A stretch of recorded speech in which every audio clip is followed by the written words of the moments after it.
সুবহানাল্লাহ, আলহামদুলিল্লাহ, লা ইলাহা ইল্লাল্লাহ, আল্লাহু আকবার। পড়েন সুবহানাল্লাহ, আলহামদুলিল্লাহ, লা ইলাহা ইল্লাল্লাহ, আল্লাহু আকবার। এই চারটা জিকির হচ্ছে শ্রেষ্ঠ জিকির। শ্রেষ্ঠ তো শ্রেষ্ঠই তো পাইছেন, আর এদিক ওদিক তাকান কেন? পড়েন ইচ্ছা মতো। এই চারটা জিকির একসাথে মিলিয়েও পড়া যায়, আলাদা করেও পড়া যায়। আবার বিষ্ণুই বললেন, মিজানের পাল্লা ভারী করতে চাও, ফাআম্মা মান সাকুলাত মাওয়াজিনুহু ফাহুয়া ফি আইশাতির রাদিয়া। মিজানের পাল্লা যারা ভারী করতে চাও তারা দুইটা জিকির করবা, সুবহানাল্লাহি ওয়া বিহামদিহি, সুবহানাল্লাহিল আযীম। এই দুইটা শব্দ কালিমাতান হাবিবাতান ইলার রহমান, আল্লাহর কাছে খুব প্রিয়।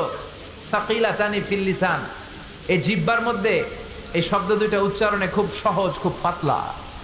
সাকিলাতানি ফিল মিজান, কিন্তু এই শব্দ দুইটা মিজানের পাল্লায় রেখে দিলে অনেক ওজন হয়ে যাবে। সুবহানাল্লাহি বিহামদিহি, সুবহানাল্লাহিল আযীম। পড়তে রাজি আছেন তো? প্রত্যেক ফরজ সালাতের পর আয়াতুল কুরসি পড়বেন। কি পড়বেন? মুখস্থ আছে না? এটা পড়ে ফু দিলে কোনো জিন পড়ি ব্ল্যাক ম্যাজিক কোনো কিছু আপনারা ধরতে পারবে না।